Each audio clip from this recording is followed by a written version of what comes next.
The way I see it, everyone has exercised their insanity and their mania to the internet, which is all right because you can be sort of synonymous, synonymous.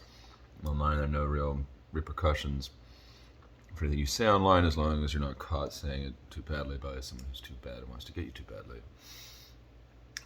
But I think this is what's happening, has happened. Everyone has put the manic and insane energy inside them, mostly.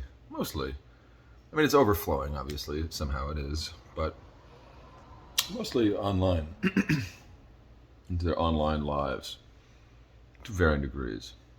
Or at least that is the positive trend, according to people who track good positive trends. But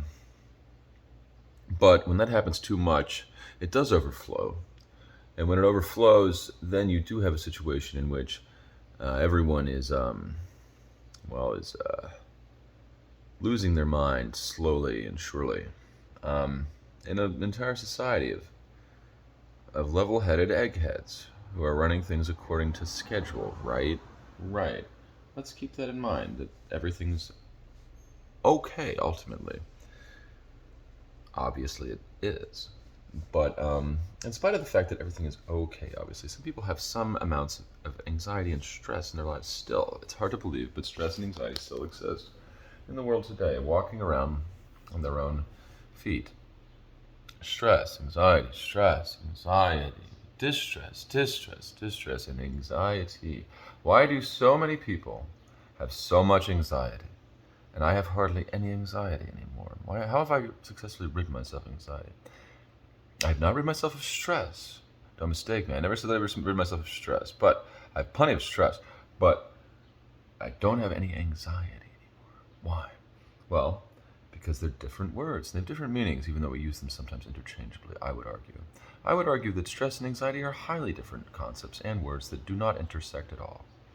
Because anxiety has to do with your emotions, whereas stress has to do with your body. Let me explain.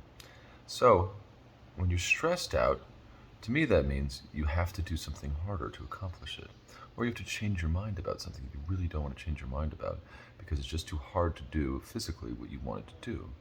So a child, for instance, encounters great stress when he wants to get on a counter and he can't reach it because he has to jump and try to grab the edge of the counter. Or if a girl wants to jump down, here's where stress becomes anxiety. Let's say a little toddler wants to jump off of a counter top, but it's too high for them. Now, if they're bold and brave, they can jump anyway. And I think I was that kind of boy who just jumped anyway. Always. For no reason, I just did. Because I was raised that way by an older brother. And by boldness in my blood, let's say. So I was always the kind of bold boy who would jump before he looked. Or leap before he looked.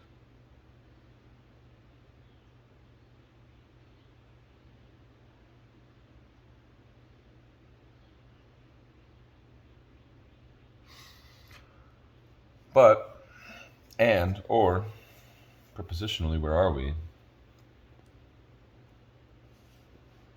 When it comes to that, in this poem by, who is he? Housey? E.A. Houseman, I think. He said, with rue, my heart is laden, for many golden friends I had.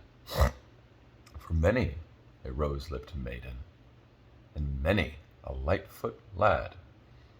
However, he doesn't say the however, but however, by brooks too broad for leaping, the light-foot boys are laid, the rose-lipped girls are sleeping, in fields where roses fade. And if I add to that poem, with my interludinating shade, could I propose a resurrection, even of Doc Croc in the Everglades? So, am I a better or worse poet than A.E. Houseman, therefore? Because there I've just done a magic trick of poetry itself, which I encapsulated in a perfect, more or less, recitation with footnotes marked with my mouth. A greatly regarded poem, highly regarded poem, is published And it's published. And if you live in America, you can go to a bookstore or library and find that poem if you'd like right now on foot, I bet. Most of you could, if you're in America. Or if you're online, and all of you are, you can look up that poem right now. And it's a beautiful poem that I memorized. And have I surpassed that poet in that poem? No. I tell you sadly, I haven't. For what he did is craft a jewel, what I've wrought is a dangly seaweed-covered necklace of words that only the sea swimmers will heed or hear, but most will let my words drip off them like slime, and only a few will savor the stench of the night.